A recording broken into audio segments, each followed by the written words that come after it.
Hello students, I am Dr. Prakash.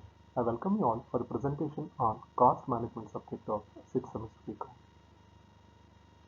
In this session number 2, I will be discussing about the topic cost control. To start with the definition of cost control, the process of monitoring and regulating the expenditure of funds is known as cost control. In other words, it means to regulate or control the operating costs in a business firm.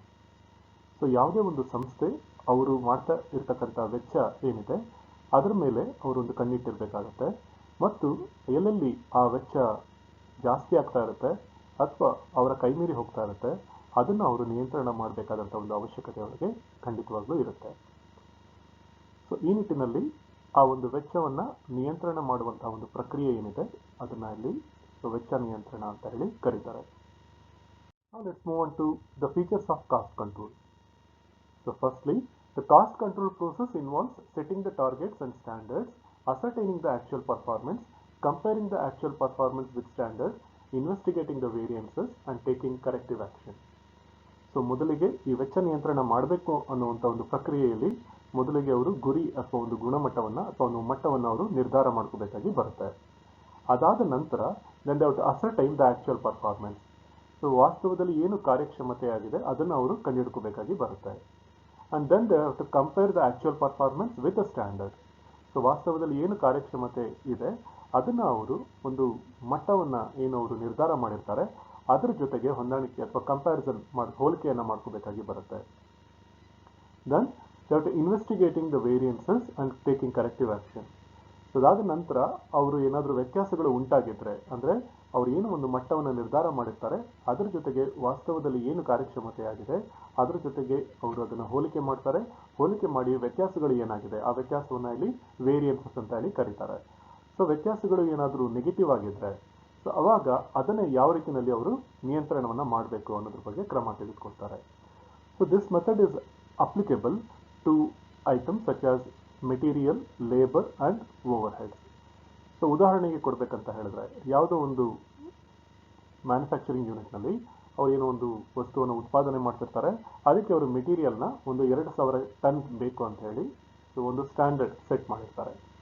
So ವಾಸ್ತವದಲ್ಲಿ ಅವರು production ಮಾಡಬೇಕಾದ್ರೆ ಆ material consumption ಏನಿದೆ ಅದು 2500 ಆಗೋಗುತ್ತೆ. So ಅವರು ಅಂದ್ಕೊಂಡಿದ್ದು 2000, ಆದರೆ actual ಆಗಿ ಅವರು ಬಳಕೆ ಮಾಡಿರೋದು 2500. ಇಲ್ಲಿ ವ್ಯತ್ಯಾಸ ಏನಾಗುತ್ತೆ 500 ಟನ್ನಷ್ಟು ವ್ಯತ್ಯಾಸ ಅವ್ರಿಗೆ ಆಗುತ್ತೆ.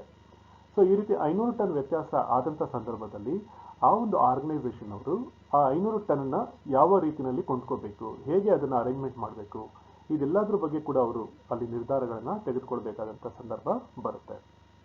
ಸೊ ಆದ್ದರಿಂದ ಈ ಕಾಸ್ಟ್ ಕಂಟ್ರೋಲ್ ಅನ್ನೋ ಒಂದು ಪ್ರಕ್ರಿಯೆ ಏನಿದೆ it is very essential from the point of view of the manufacturing units where the cost of manufacturing will be the prime factor for fixing the price of a product.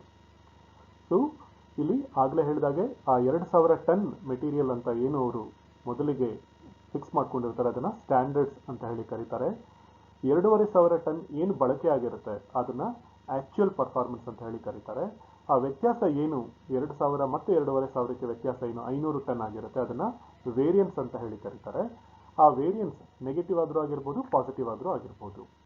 So ಇಲ್ಲಿ negative variance ಆಗುತ್ತೆ 2000 minus 2500. So ಕೆಲವು ಕಡೆ ಅವರು 2000 ton ಬಳಕೆ ಆಗುತ್ತೆ ಅಂತ ಅಂದ್ಕೊಂಡಿರ್ತಾರೆ, ಆದರೆ 1500 ಅಥವಾ 1600 ಟನ್ನಷ್ಟು ಮಾತ್ರನೇ ಬಳಕೆ ಆಗಿರುತ್ತೆ. ಅವಾಗಲ್ಲಿ 400 ಟನ್ನಷ್ಟು ಮೆಟೀರಿಯಲ್ ಅಲ್ಲಿ ಪಾಸಿಟಿವ್ ವೇರಿಯನ್ಸ್ ಆಗಿ ಇರುತ್ತೆ.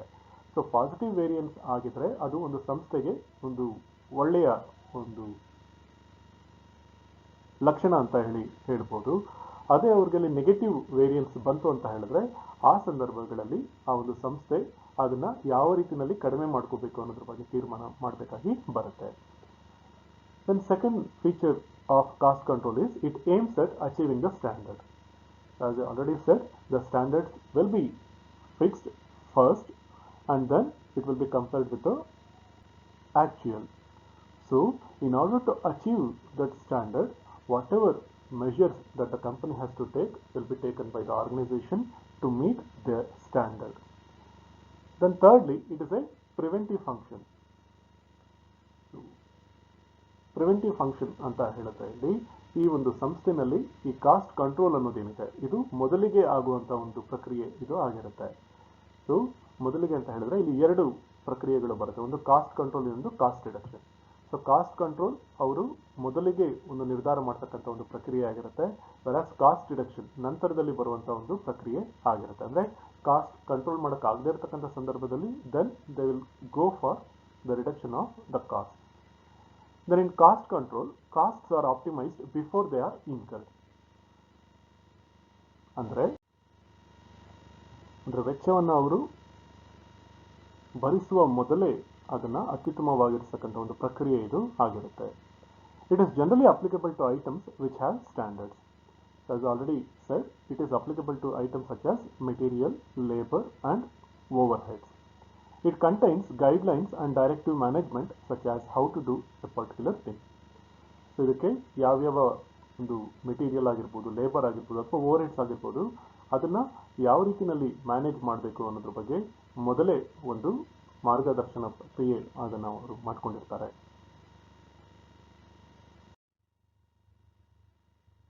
Now let us discuss about aspects of cost control. The first one is planning. Initially, a plan or set of targets is established in the form of budgets and standards. So while controlling the cost, the first thing an organization has to do is fixing the standards. So ಮೊದಲೇ ಹೇಳಿದಾಗೆ ಅವರು ಆ ಗುರಿಗಳನ್ನು ಅವರು ನಿರ್ಧಾರ ಮಾಡ್ಕೋಬೇಕಾಗಿ ಬರುತ್ತೆ. So ಯಾವುದೇ ಒಂದು ಪ್ರಕ್ರಿಯೆಗೆ ಮೊದಲು ಅವರು ಒಂದು ಯೋಜನೆಯನ್ನು ಸಿದ್ಧಪಡಿಸ್ಕೊಳ್ತಾರೆ. ಅದೇ ರೀತಿ ಇಲ್ಲೂ ಕೂಡ ಅಷ್ಟೇನೆ, ಮೊದಲಿಗೆ ಅವರು ಒಂದು ಬಜೆಟ್ನ ಅವರು ರೆಡಿ ಮಾಡ್ಕೊಳ್ತಾರೆ ಅಥವಾ ಒಂದು ಸ್ಟ್ಯಾಂಡರ್ಡ್ಸ್ನ ಅವರಲ್ಲಿ ಸೆಟ್ ಮಾಡ್ಕೋಬೇಕಾಗಿ ಬರುತ್ತೆ. And second thing is communication. The next step is to communicate the plan to those whose responsibility is to implement the plan. ಅಂದ್ರೆ ಅದನ್ನ ಸಂಬಂಧಪಟ್ಟವರಿಗೆ ಕಮ್ಯುನಿಕೇಟ್ ಮಾಡ್ತಾ ಬರ್ತಾರೆ, ಅಂದ್ರೆ ಅವರ ಗಮನಕ್ಕೆ ಆ ಎಲ್ಲ ಅಂಶಗಳನ್ನು ಕೂಡ ತರ್ತಾ ಬರ್ತಾರೆ. ಅದರಿಂದ ಅವರು ಆ ಯೋಜನೆಯ ಪ್ರಕಾರ ಕೆಲಸವನ್ನು ಮಾಡಲಿಕ್ಕೆ ಸಾಧ್ಯ ಆಗುತ್ತೆ. And third one is motivation. So motivation is defined as a process that initiates, guides and maintains goal oriented behaviors. ಅಂದ್ರೆ ಈ ಕಾಸ್ಟ್ ಕಂಟ್ರೋಲ್ ಮಾಡ್ತಕ್ಕಂಥ ಒಂದು ಪ್ರಕ್ರಿಯೆ ಏನಿದೆ ಅದನ್ನ ಅವರು ಸುಗಮವಾಗಿ ನಡೆಸೋದಕ್ಕೆ ಅವರನ್ನ ಪ್ರೇರೇಪಣೆ ಮಾಡ್ತಕ್ಕಂಥ ಒಂದು ಕೆಲಸವನ್ನು ಕೂಡ ಇಲ್ಲಿ ಮಾಡಲಾಗುತ್ತೆ. Then fourth one is appraisal and reporting.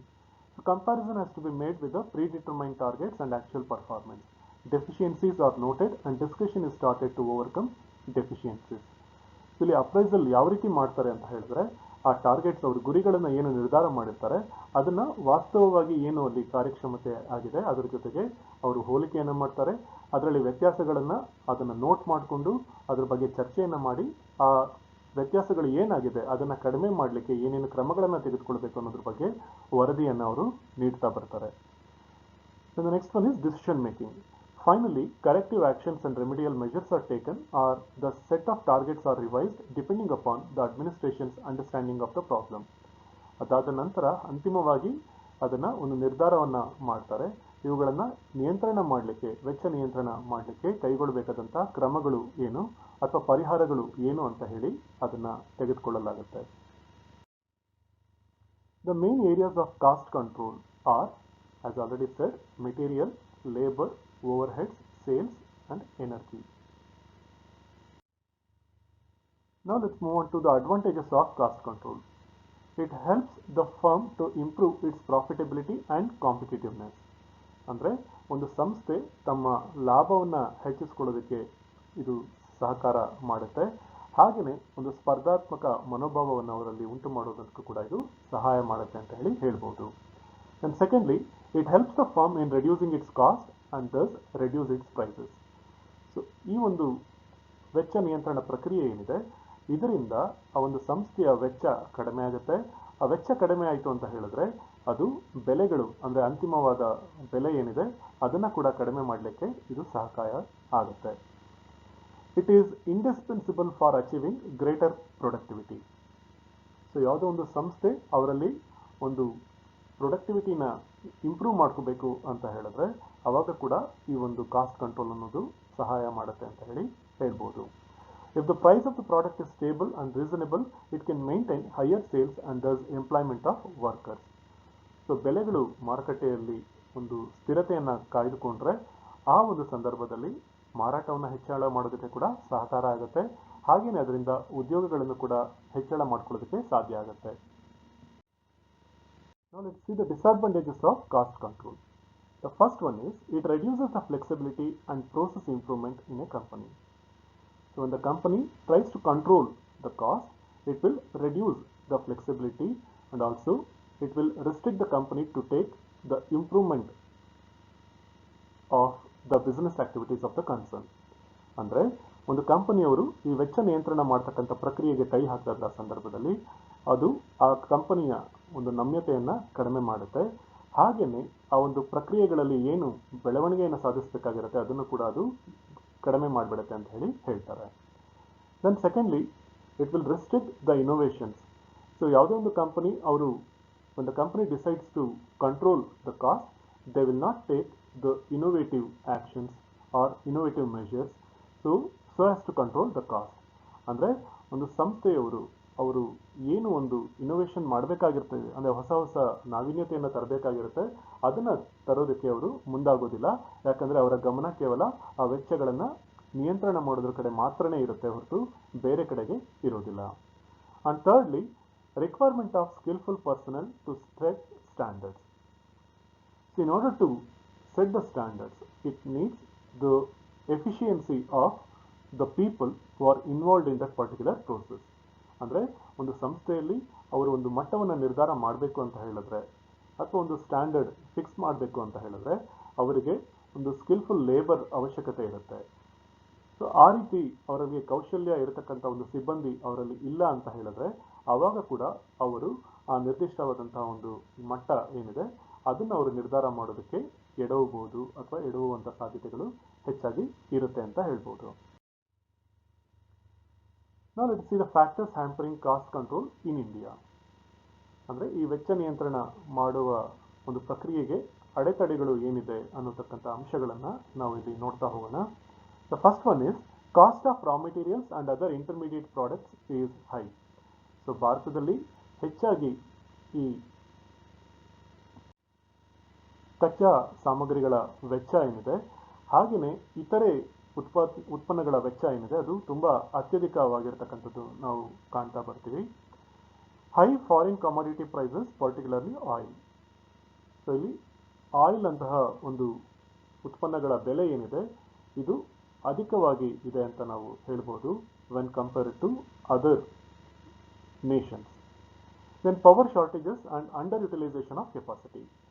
So ಭಾರತದಲ್ಲಿ ಈ ಪವರ್ ಶಾರ್ಟೇಜ್ ಅಥವಾ ಪವರ್ ಫೇಲ್ಯೂರ್ ಅನ್ನೋದು ಹೆಚ್ಚಾಗಿ ನಾವಿಲ್ಲಿ ಕಾಣ್ತಾ ಬರ್ತೀವಿ.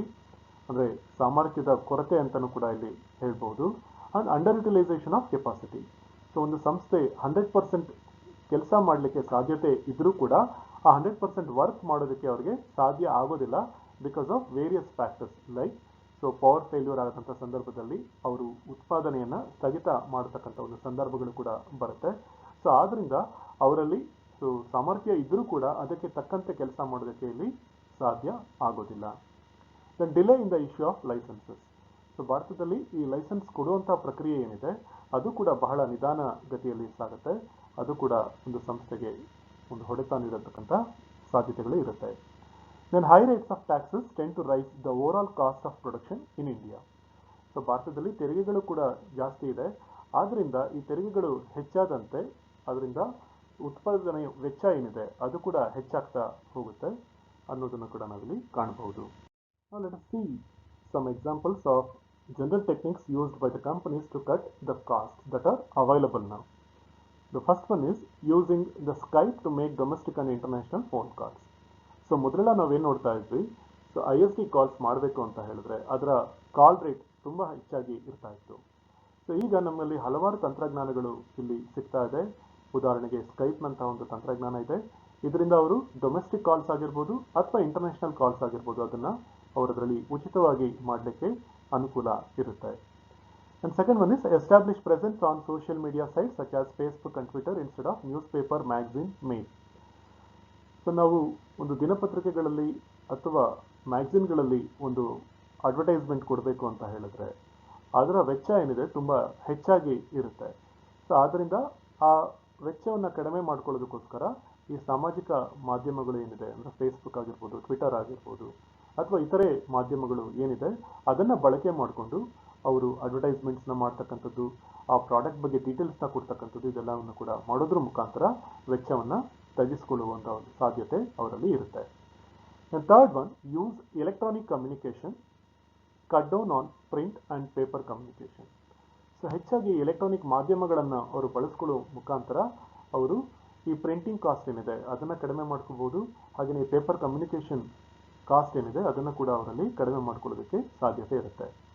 Then outsource computer maintenance.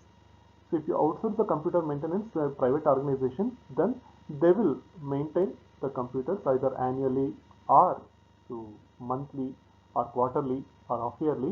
So with this, the company can reduce the maintenance cost. ಅಂದರೆ ಒಂದು ಕಂಪನಿಯವರು ಈ ಕಂಪ್ಯೂಟರ್ಗಳನ್ನು ಮೇಂಟೈನ್ ಮಾಡೋದಕ್ಕೋಸ್ಕರ ಹೊರಗುತ್ತಿಗೆಯನ್ನು ನೀಡೋದ್ರ ಮುಖಾಂತರ ಅವರು ಆ ಒಂದು ವೆಚ್ಚ ಏನಿದೆ ಅದನ್ನು ಕೂಡ ತಗ್ಗಿಸ್ಕೊಳ್ಳೋದಕ್ಕೆ ಸಾಧ್ಯತೆಗಳು ಇರುತ್ತೆ. ಅವರು ಏನು ಮಾಡ್ತಾರೆ ಅಂತ ಹೇಳಿದ್ರೆ, ಒಂದು ತಿಂಗಳಿಗೋ ಅಥವಾ 3 ತಿಂಗಳಿಗೋ ಅಥವಾ 6 ತಿಂಗಳಿಗೋ ಅಥವಾ ವರ್ಷಕ್ಕೋ ಒಂದು ಸಾರಿ ಬಂದು ಅವರು ಅದನ್ನು ಕಂಪ್ಯೂಟರ್ಗಳನ್ನು ಸರ್ವಿಸ್ ಮಾಡೋದಾಗಿರಲಿ, ರಿಪ್ಲೇಸ್ಮೆಂಟ್ ಮಾಡೋದಾಗಿರಲಿ, ಅದೆಲ್ಲವನ್ನು ಕೂಡ ಮಾಡಿ ಹೋಗ್ತಾ ಇರ್ತಾರೆ. Then lease equipment. So instead of buying the equipments, the company can opt for taking the equipments on lease.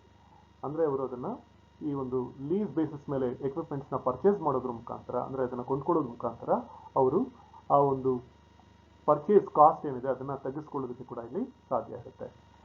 Share office or building space with another business.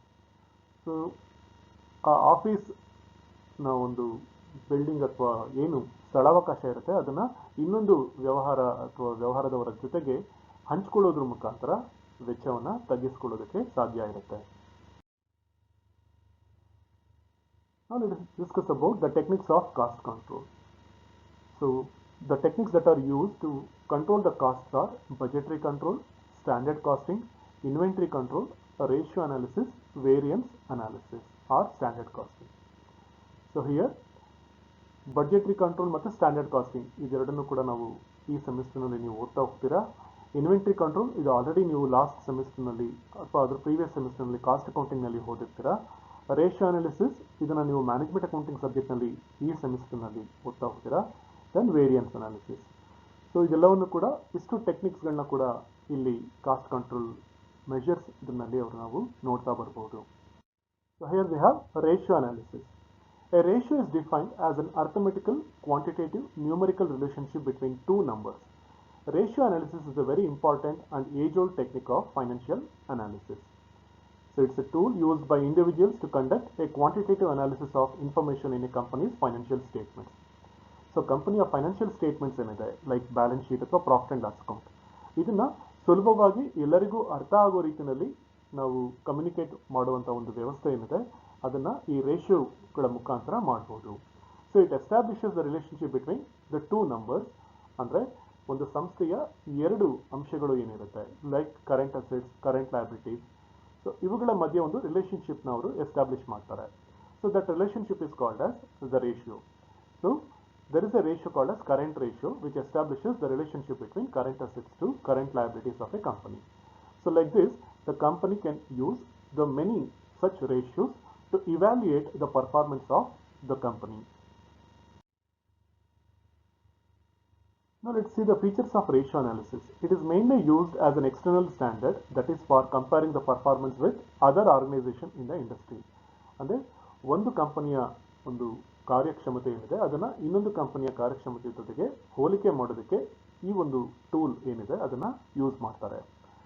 It's a statistical yard stick that provides a measure of the relationship between two figures.